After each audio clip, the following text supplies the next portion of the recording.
और विस्तार में खबरों पर बात करेंगे। इस वक्त की एक बड़ी खबर आ रही है बंगाल में होल्डिंग सेंटर बनाए जाने से जुड़ी हुई। और देखिए, डिटेक्ट, डिलीट और डिपोर्ट की नीति सख्ती से लागू किए जाने के बाद बंगाल में अवैध घुसपैठियों में हड़कंप मच गया है। बंगाल के 24 परगना में अचानक से हाकिमपुर बॉर्डर पर लोगों की भीड़ देखी जा रही है। बताया जा रहा है कि ये लोग बांग्लादेशी हैं और बंगाल सरकार की सख्ती के बाद ये लोग बांग्लादेश लौटने की फिराक में हैं। एसआईआर के दौरान भी इसी तरह से बॉर्डर पर भीड़ देखी गई थी। आपको याद है, बांग्लादेश बॉर्डर के पास भारत वाले इलाके हाकिमपुर में लोग अपने सामान और परिवार के साथ इस वक्त जुटे हुए हैं। पिछले साल नवंबर दिसंबर में कुछ ऐसी ही तस्वीर थी उत्तर 24 परगना जिले के स्वरूप नगर में स्थित हाकिमपुर चेक पोस्ट पे। हमारी मौजूदगी फिलहाल उसी हाकिमपुर चेक पोस्ट पर है और तस्वीरें आज भी वही है। फर्क बस इतना है कि पश्चिम बंगाल में सरकार बदल गई है। हमारे पीछे जो आप लोग देख रहे हैं वो हर कोई बांग्लादेशी नागरिक है जो किसी न किसी समय जो है बांग्लादेश से भारत में आया था और अवैध तरीके से न सिर्फ रह रहे थे लेकिन सालों से यहाँ पर अपना घर बसाकर काम भी कर रहे थे। एसआईआर के बाद हमने देखा था कि किस तरह से लोगों में एक डर था। जो अवैध तरीके से लोग रह रहे थे वो फिर एक बार बांग्लादेश वापस जाना शुरू कर दिए थे। लेकिन अब पश्चिम बंगाल में जो है सरकार बदल गई है। बीजेपी की सरकार बनने के बाद ये साफ कर दिया गया है एक ऑर्डर को जारी करते हुए कि बंगाल के हर जिले में होल्डिंग सेंटर बनाए जाएंगे और उस होल्डिंग सेंटर में रोहिंग्या हो या फिर कोई बांग्लादेशी नागरिक जो यहाँ पर रहते हैं उन्हें जो है होल्डिंग सेंटर में रखा जाएगा और फिर उसके बाद उन्हें बांग्लादेश वापस भेज दिया जाएगा। हकीमपुर चेक पोस्ट की लगातार हम आपको तस्वीरें दिखा रहे हैं। सुबह से और कुछ लोग रात से अपने पूरे परिवार के साथ और बोरिया बिस्तरा लेकर जो है यहाँ पर पहुंच गए हैं जो फिर एक बार बांग्लादेश वापस जाएंगे। और हमारे पीछे जो है बीएसएफ की चेक पोस्ट है। एक एक परिवार जो है उन्हें उस तरफ ले जाया जा रहा है और बीएसएफ के अधिकारी जो है यहीं से उनकी तमाम जानकारी ले रहे हैं, उनकी जितने भी क्रेडेंशियल्स है उसे रजिस्टर कर रहे हैं और एक बार जो है उनको हरी झंडी दी जाएगी कि इनको उस पार भेजा जा सकता है या नहीं, उसके बाद ही भेजा जाएगा। लेकिन तस्वीरें आज भी वही है। जो एसआईआर के डर के मारे जो लोग यहाँ पर अवैध तरीके से सालों साल से रह रहे थे, अपना घर बसाए थे भारत में बिना किसी वीजा, पासपोर्ट या वैलिड दस्तावेज के साथ, फिर एक बार जो बचे कुचे लोग थे अब होल्डिंग सेंटर या डिटेंशन सेंटर जाने के डर से जो है फिर एक बार इसी हाकिमपुर चेक पोस्ट में बड़ी संख्या में इकट्ठा हो रहे हैं क्योंकि उन्हें डर है कि अगर अब बांग्लादेश नहीं गए तो फिर उन्हें जो है डिटेंशन सेंटर या फिर होल्डिंग सेंटर में भेज दिया जाएगा। मुख्यमंत्री शुभेंदु अधिकारी ने पहले ही साफ कर दिया है कि सब बीजेपी की नई सरकार जो है वो डिटेक्ट, डिलीट और डिपोर्ट करेंगे, 3D। यानी कि अगर कोई रोहिंग्या या फिर अवैध तरीके से कोई बांग्लादेशी नागरिक भारत में रह रहा है, खास तौर पे अगर पश्चिम बंगाल में रह रहा है, तो उन्हें जो है पहले डिटेक्ट किया जाएगा, सूची से उनका नाम डिलीट किया जाएगा और आखिरी में उन्हें अपने देश जो है डिपोर्ट कर दिया जाएगा। तो ऐसे में जो लोग यहाँ पर रह रहे थे अवैध तरीके से अब डर के मारे फिर एक बार इसी हकीमपुर चेक पोस्ट में आकर इकट्ठा हो रहे हैं और बीएसएफ की जब मंजूरी मिलेगी तब उसके बाद जो है अपने देश बांग्लादेश जो है वापस लौटेंगे। उत्तर 24 परगना के हकीमपुर चेक पोस्ट से वीडियो जर्नलिस्ट कौशिक के साथ पूजा मेहता, टाइम्स नाउ, नव भारत। पूजा, ग्राउंड जीरो से आपकी रिपोर्ट और जो तस्वीरें आप अभी दिखा रही हैं, आपके पीछे हम देख पा रहे हैं, वो बताती हैं कि घुसपैठ का मुद्दा सिर्फ हवाई बातें नहीं बल्कि कितनी बड़ी सच्चाई है। आपके पीछे जो लोग हैं, अगर ये आपसे बात कर पाए, जाहिर तौर पर ये बंगला में बात कर पाएंगे, इनसे बात जरा कीजिए और थोड़ा हमारे दर्शकों को और बताइए कि कैसे जो तस्वीर हमने पिछले साल नवंबर दिसंबर के मौके पर देखी थी, अवैध घुसपैठियों का मामला हमने देखा था, उसकी वजह से भीड़ एक बार फिर से वही नजर आ रहा है। बिल्कुल, सबसे पहले मैं आपको तस्वीरों की ओर लिए चलती हूँ और मैं समझाती हूँ कि हमारी मौजूदगी फिलहाल भारत बांग्लादेश अंतर्राष्ट्रीय सीमा के पास है। ये उत्तर 24 परगना जिला है पश्चिम बंगाल का और ये हकीमपुर चेक पोस्ट है। यहीं से लोग जो है आवाजाही करते हैं भारत बांग्लादेश में। लेकिन हमारे पीछे जो लोग हैं वो तमाम ये लोग हैं जो पश्चिम बंगाल में पिछले कई सालों से यहाँ पर रह रहे थे। कुछ लोग 10 साल से, कुछ लोग 20 साल से और न सिर्फ रह रहे थे और घर बसाया था लेकिन काम भी कर रहे थे। जैसा कि आप भी कह रही थी, उनसे एक बार बात करने की कोशिश करेंगे।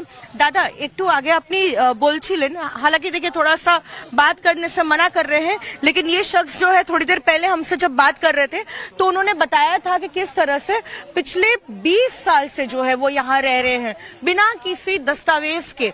वो यहाँ पर अलग अलग काम करते थे, कहीं कूड़ा उठाते थे, कहीं जो है रिक्शा चलाते थे, और ऐसे में जो वो इतने सालों से रह रहे थे तो सवाल उठता है कि पिछले 15 साल में जब तृणमूल कांग्रेस की सरकार थी तो उनके नाक के नीचे ये लोग रहते थे और काम करते थे, न तो कोई एक्शन हुआ था और न कोई जो है उनको डिटेक्ट भी कर रहा था।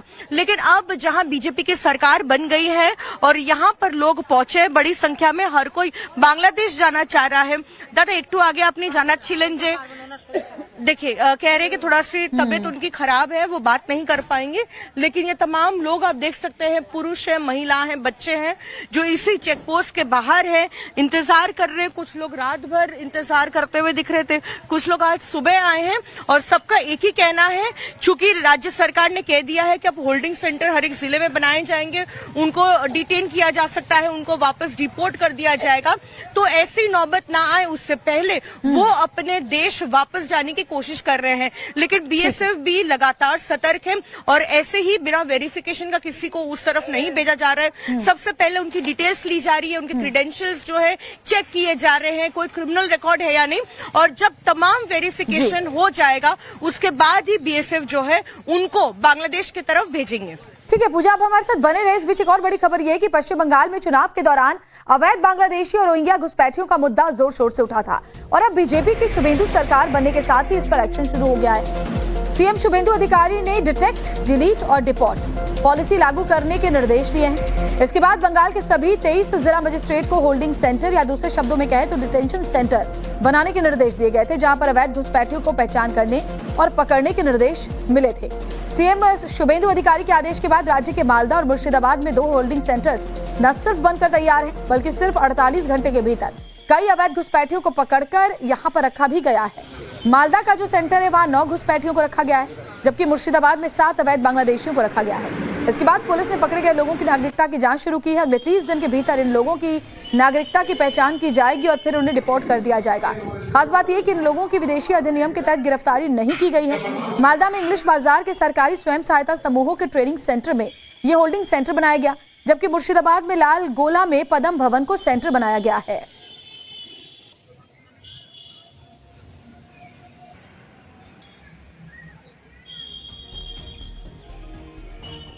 और चलिए मैं आपको बताती हूँ कि शुभेंदु सरकार किस तरह से अवैध घुसपैठ पर लगाम लगाने के लिए सख्त है। दरअसल देखिए, बंगाल सरकार का जो पॉलिसी है डिटेक्ट, डिलीट और डिपोर्ट, ये पॉलिसी लागू हो गई है। दरअसल बंगाल सरकार इसको लेकर काम कर रही है। 23 जिलों में होल्डिंग सेंटर बनाने के निर्देश सरकार की तरफ से दिए गए हैं। मालदा और मुर्शिदाबाद में सेंटर्स बना भी दिए गए हैं। अवैध नागरिकों को होल्डिंग सेंटर में रखा जाएगा, ये भी जानकारी मिल रही है। गृह मंत्रालय के निर्देश पर घुसपैठियों की धरपकड़ जारी है।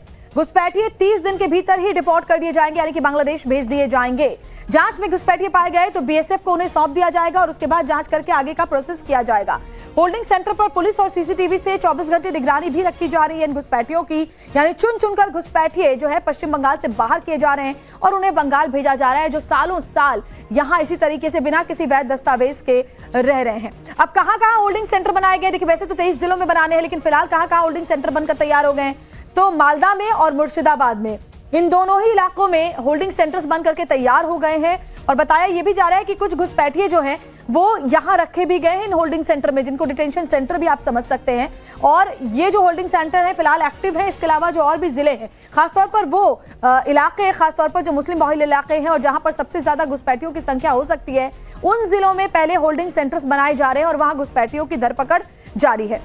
इस बीच एक और बड़ी खबर यह कि पश्चिम बंगाल में होल्डिंग सेंटर बनाए जाने पर सियासत शुरू हो गई है। टीएमसी ने बंगाल सरकार पर निशाना साधते हुए कहा कि सरकार पहले बताए कि कितने लोग पकड़े गए हैं। टीएमसी सांसद बाबुल सुप्रियो ने तंज कसते हुए कहा कि असम और त्रिपुरा में भी इसी तरह से राजनीति के लिए डिटेंशन सेंटर बनाए गए थे, लेकिन नतीजे सिफर रहे और सरकार पहले बताए कि जिन 27 लाख लोगों के नाम काटे गए, क्या वो घुसपैठिए थे। दूसरी तरफ बीजेपी ने पलटवार करते हुए कहा कि सरकार जनता के पैसों पर घुसपैठियों को सुविधाएं नहीं देगी और जांच के बाद उन्हें 30 दिन के भीतर वापस भेज दिया जाएगा।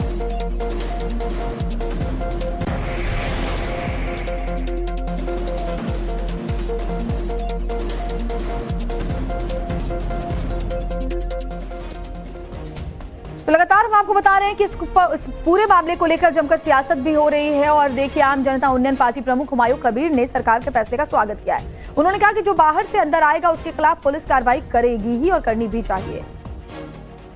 देश से भारत में घुसेगी, पश्चिम बंगाल बॉर्डर हो, कहीं त्रिपुरा बॉर्डर हो, कहीं जो बॉर्डर हो, तो उनको खिलाफ कार्रवाई होना चाहिए। कोई लीगलिटी लेके, पासपोर्ट लेके, वीज़ा लेके कोई देश के सफ़र कर सकते, इसी के लिए तो कोई दिक्कत नहीं है। लेकिन कोई बेआईनी उनका बांग्लादेश का नागरिक है, उनका रहने वाला है, वो बंगाल के आके भारत के कोई अंतर्राज्य आके तो नहीं आना चाहिए। तो इनको खिलाफ कार्रवाई होगा, ये मैं स्वागत कर रहा हूँ। मेरा तो कोई प्रॉब्लम नहीं है। मेरा जो 100 साल से मेरा जो भारत का नागरिक है, मेरा इंडियन सिटीजन है, तो इनके लिए तो कोई खतरा नहीं है ना।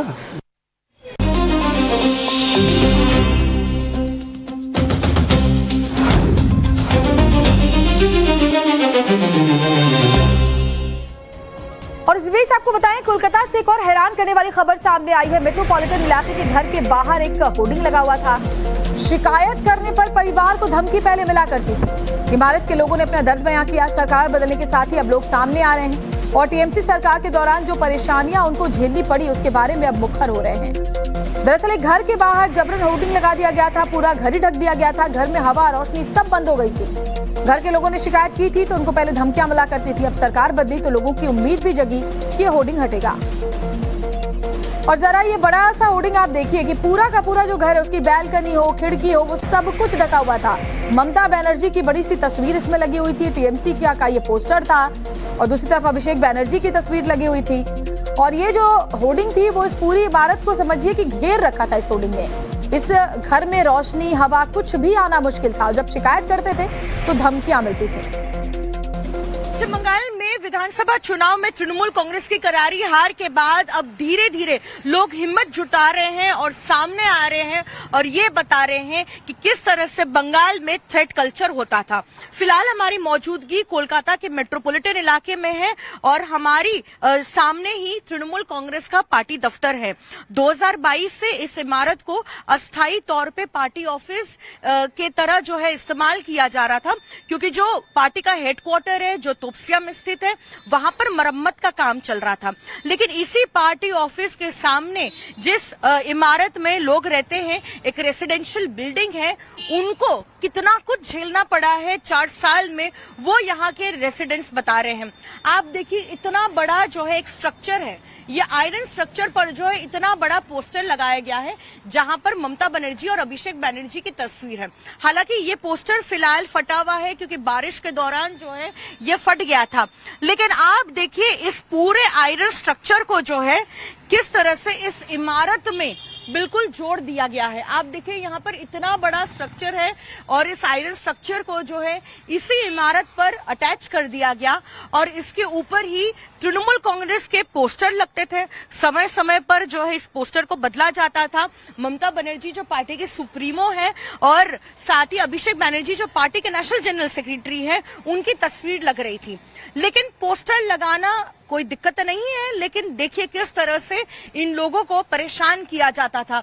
आप देखिए पोस्टर इतना बड़ा और इस तरह से लगाया गया कि इस इमारत में जो लोग रहते हैं उनके फ्लैट की तमाम जो विंडोज है, जो खिड़की है, उसे कवर कर दिया गया है।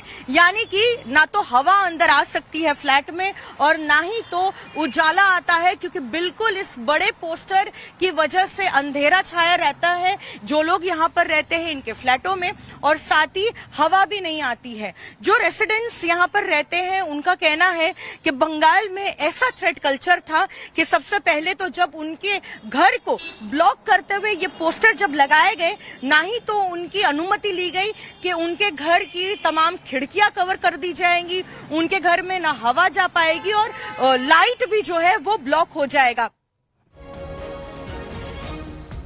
और देखिए टीएमसी सरकार में इस इमारत में रहने वालों को परेशानी झेलनी पड़ी। एक महिला ने जो बताया वो बहुत हैरान करने वाला है, सुनिए आप भी। ये करने से पहले उन्होंने ना कोई परमिशन लिया और मैंने भी a lot of times I've gone to their office, complained about it, but after doing it for 3-4 times, I started getting threatening calls.